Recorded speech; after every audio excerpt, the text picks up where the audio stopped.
పేదలకు మెరుగైన వైద్య సేవలు సత్వరమే అందించటానికి పీపీపీ విధానమే మేలు అని కేంద్రం మరొకసారి కుండ బదలుగొట్టింది. దీనికి సంబంధించి రాష్ట్ర ఆరోగ్య శాఖ కార్యదర్శి సౌరభ్కు అయితే ఒక లేఖ కూడా విడుదల చేశారు. గతంలో కేంద్ర ఆరోగ్య శాఖ మంత్రి జేపీ నడ్డా కూడా స్పష్టంగా పీపీపీ విధానంలో ఈ మెడికల్ కాలేజీలను ముందుకు తీసుకెళ్ళండి అని చెప్పి సూచన కూడా చేశారు.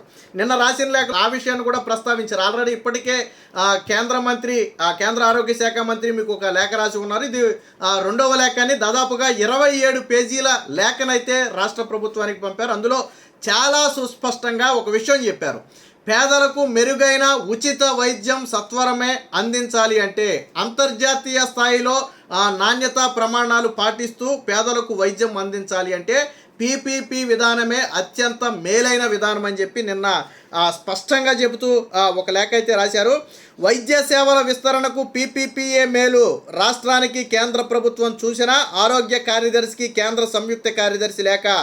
మధ్య చిన్న స్థాయి నగరాల్లో ఆరోగ్య సేవలు తక్కువ. పీపీపీ విధానంలో వీటిని విస్తరించాలి. న్యూక్లియర్ మెడిసిన్ ద్వారా క్యాన్సర్, కార్డియోవస్కులర్ అలాగే నరాల వ్యాధులకు చికిత్స 27 పేజీలతో మార్గదర్శకాలు జారీ అని చెప్పి ఒక వార్త కూడా వచ్చింది. అయితే ఇప్పుడు జగన్మోహన్ రెడ్డి సమాధానం చెప్పాలి. జగన్మోహన్ రెడ్డి గతంలో ఏదన్నాడు, ఈ పీపీపీ విధానంలో ఎవరైనా ప్రాజెక్టు చేపడితే లేదా పీపీపీ విధానంలో ఎవరైనా ముందుకు వచ్చి దీనిలో పాలు పంచుకుంటే వాళ్ళని మేము వచ్చిన తర్వాత జైలుకు పంపుతామన్నాడు. మరి ఇప్పుడు లేఖ రాసిన కేంద్ర కార్యదర్శిని లేదా గతంలో పీపీపీ విధానమే మేలన్న కేంద్ర ఆరోగ్య శాఖ మంత్రి నడ్డాను జగన్మోహన్ రెడ్డి జైలుకు పంపుతాడా? నేను తెలియక అడుగుతున్నా. జగన్మోహన్ రెడ్డి అన్నదే కదా, స్వయంగా వాళ్ళు ఏపీనే ప్రస్తావించారు, ఏపీకే లేఖ రాశారు. మీరు నిర్మోహమాటంగా ముందుకెళ్ళండి. విజిఎఫ్ వయోబిలిటీ గ్యాప్ ఫండ్ ఏదైతే ఉందో అది కూడా మేము 20% ఇస్తామన్నాడు, ఆల్రెడీ ఒప్పుకున్నారు. దాంతోపాటు ఇతర ప్రాజెక్టులు కూడా కేంద్రం కొన్ని సెంట్రల్ లైన్ ప్రాజెక్టులు కొన్ని పెడితే వాటిలో కూడా ఏపీ పాలు పంచుకుంది, అది వేరే టాపిక్. సో ఈరోజు చాలా స్పష్టంగా కేంద్రమే లేఖ రాసింది. అందులో ఏటేటిని ఇందులో పాలు పంచుకోవాలనేది కూడా చాలా స్పష్టంగా రాశారు. ఆంధ్రప్రదేశ్లో వైద్య ఆరోగ్య సేవలను ప్రజలకు మరింత విస్తృత స్థాయిలో అందించడానికి పబ్లిక్ ప్రైవేట్ పార్ట్నర్షిప్ విధానమే అవలంబించాలని కేంద్ర ఆరోగ్య శాఖ మరొకసారి రాష్ట్ర ప్రభుత్వానికి సూచించింది. దీనిపై ఓ వివరణాత్మక లేఖను కేంద్ర ఆరోగ్య శాఖ సంయుక్త కార్యదర్శి విజయ్ నెహ్రా ఈ నెల 12న రాష్ట్ర ఆరోగ్య కార్యదర్శి సౌరభ్ గౌర్కు రాశారు.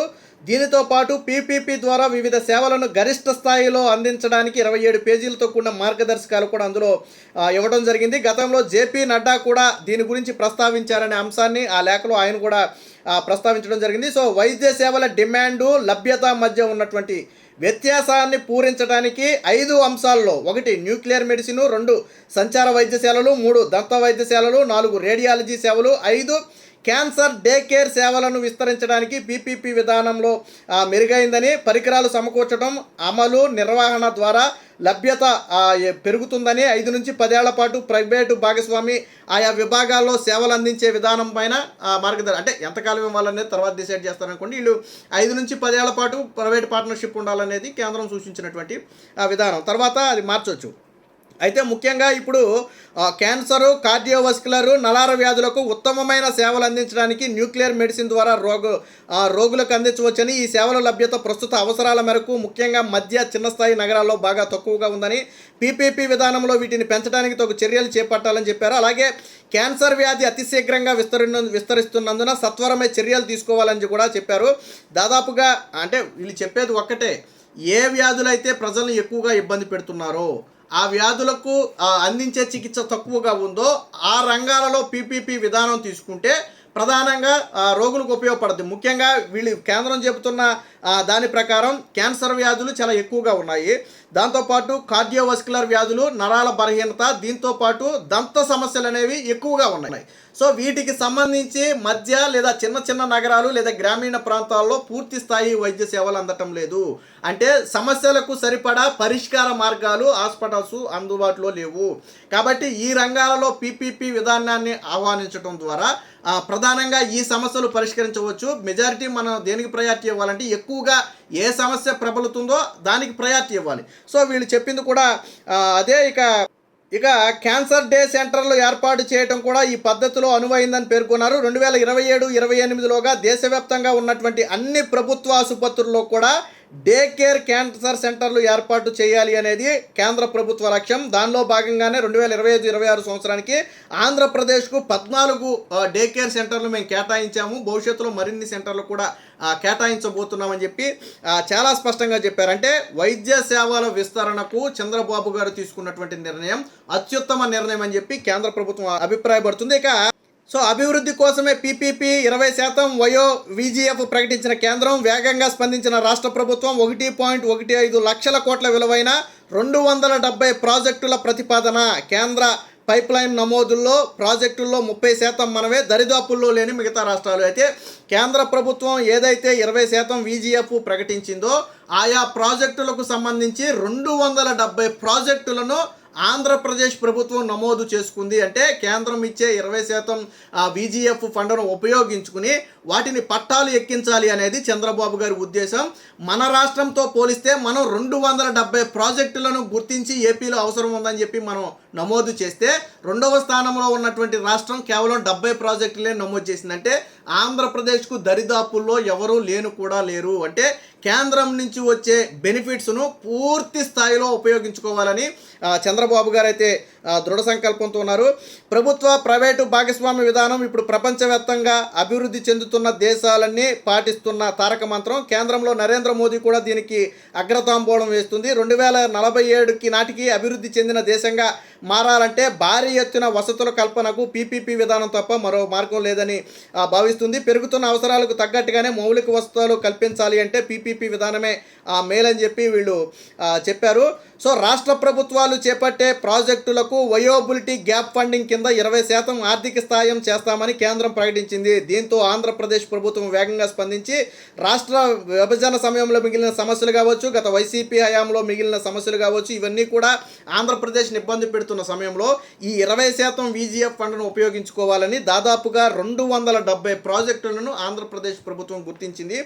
దాదాపుగా ప్రాజెక్టుల విలువ ఎంత అయ్యా అంటే 1.15 లక్షల కోట్లు. 270 ప్రాజెక్టులు అంటే మన ఆంధ్రప్రదేశ్ 1.15 లక్షల కోట్ల ప్రాజెక్టులు నమోదు చేస్తే, రెండవ రాష్ట్రం తమిళనాడు 70 ప్రాజెక్టులు 87,000 కోట్లు, మూడవ రాష్ట్రం మధ్యప్రదేశ్ 21 ప్రాజెక్టులు 65,000 కోట్లు, రాజస్థాన్ 12 ప్రాజెక్టులు 22,000 కోట్లు, జమ్మూ కాశ్మీర్ 57 ప్రాజెక్టులు 21,000 కోట్లు, తెలంగాణ 18 ప్రాజెక్టులు 7,000 కోట్లు. బట్ అత్యధికంగా 1.15 లక్షల కోట్ల ప్రాజెక్టులను ప్రతిపాదించింది మాత్రం ఆంధ్రప్రదేశ్ ప్రభుత్వమే.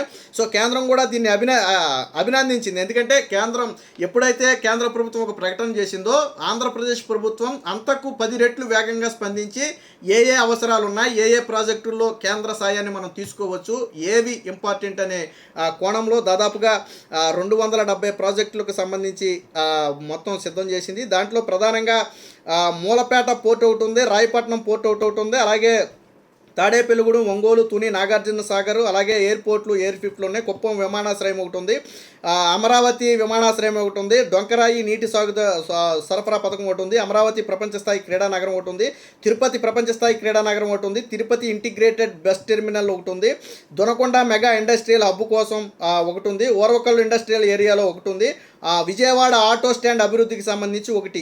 వీటి మొత్తం కూడా అమౌంట్ రూపంలో చూసుకుంటే అత్యధికంగా మూలపేట పోర్టుకు 2,900 కోట్లు, తర్వాత అప్పర్ సీలేరు రిజర్వాయర్ సెగ్మెంట్కి సంబంధించి తాగునీటి ప్రాజెక్టుకు ఒక 1,400 కోట్లు, డొంకరాయ నీటి ప్రాజెక్టుకు ఒక 900 కోట్లు అత్యధికంగా కేటాయించారు.